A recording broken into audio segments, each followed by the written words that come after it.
Hai teman-teman, perkenalkan nama saya Rati Hasana Pulungan, mahasiswi dari Institut Kesehatan Medis Ralbuk Pakam, Fakultas Kesehatan Masyarakat, Prodi S1 Gizi.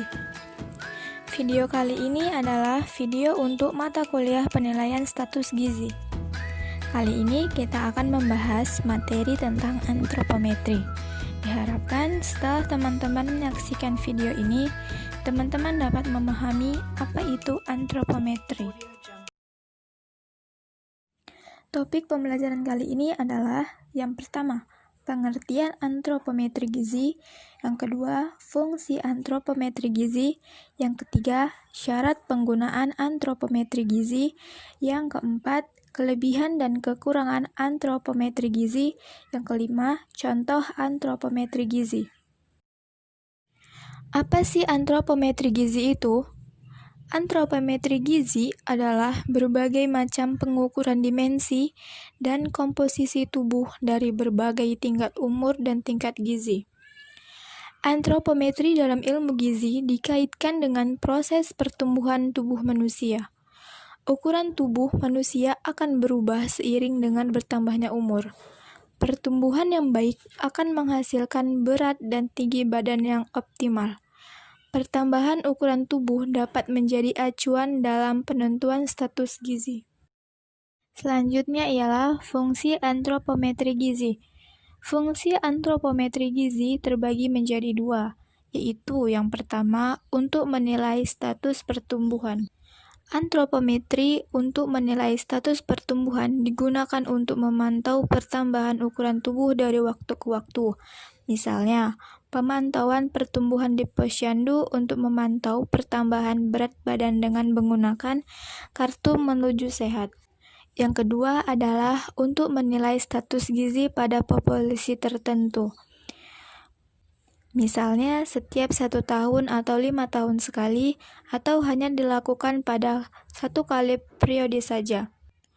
Tujuan penilaian status gizi di sini adalah untuk mengetahui prevalensi status gizi. Contohnya, kegiatan pemantauan status gizi yang dilakukan setiap tahun oleh Kementerian Kesehatan Republik Indonesia dan Dinas Kesehatan. Kemudian ialah syarat penggunaan antropometri gizi. Itu yang pertama, alatnya mudah didapat dan digunakan seperti dacin, pita lingkar lengan atas, mikrotoa, dan alat pengukur panjang bayi yang dapat dibuat sendiri di rumah. Yang kedua, pengukuran dapat dilakukan berulang-ulang dengan mudah dan objektif. Contohnya, apabila terjadi kesalahan pada pengukuran lingkar lengan atas pada anak balita, maka dapat dilakukan pengukuran kembali tanpa harus persiapan alat yang rumit. Yang ketiga ialah pengukuran bukan hanya dilakukan dengan tenaga khusus profesional, juga oleh tenaga lain setelah dilatih untuk itu. Yang keempat ialah biaya relatif murah, karena alat mudah didapat dan tidak memerlukan bahan-bahan lainnya. Yang kelima ialah hasilnya mudah disimpulkan karena mempunyai ambang batas dan baku rujukan yang sudah pasti. Dan yang terakhir ialah secara ilmiah diakui kebenarannya. Hampir semua negara menggunakan antropometri sebagai metode untuk mengukur status gizi masyarakat, khususnya untuk penapisan status gizi. Selanjutnya ialah kelebihan antropometri gizi, yaitu 1. Prosedurnya sederhana, aman, dan dapat dilakukan dalam jumlah sampel yang besar. Yang kedua, alatnya murah, mudah dibawa, tahan lama, dapat dipesan dan dibuat di daerah setempat. Yang ketiga, tepat dan akurat karena dapat dibakukan. Yang keempat, dapat mendeteksi atau menggambarkan riwayat gizi di masa lampau. Umumnya dapat mengidentifikasi status gizi sedang, kurang, dan buruk karena sudah ada ambang batas yang jelas. Yang kelima, dapat mengevaluasi perubahan status gizi pada periode tertentu atau dari satu generasi ke generasi berikutnya. Yang keenam, dapat digunakan untuk penapisan kelompok yang rawan gizi. Yang ketujuh, relatif tidak membutuhkan tenaga ahli. Selain itu, ada kekurangan antropometri gizi, yaitu 1. Tidak sensitif karena tidak dapat membedakan kekurangan zat gizi tertentu. Yang kedua adalah faktor di luar gizi seperti aktivitas atau infeksi dapat menurunkan spesifikasi dan sensitivitas alat. Yang ketiga ialah kesalahan waktu pengukuran.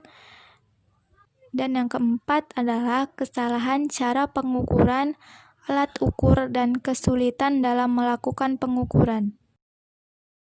Kemudian, contoh antropometri yang digunakan untuk menilai status gizi, yaitu yang pertama, berat badan, yang kedua, panjang atau tinggi badan, yang ketiga, lingkar lengan atas, yang keempat, lapisan lemak bawah kulit, yang kelima, lingkar kepala, yang keenam, lingkar dada.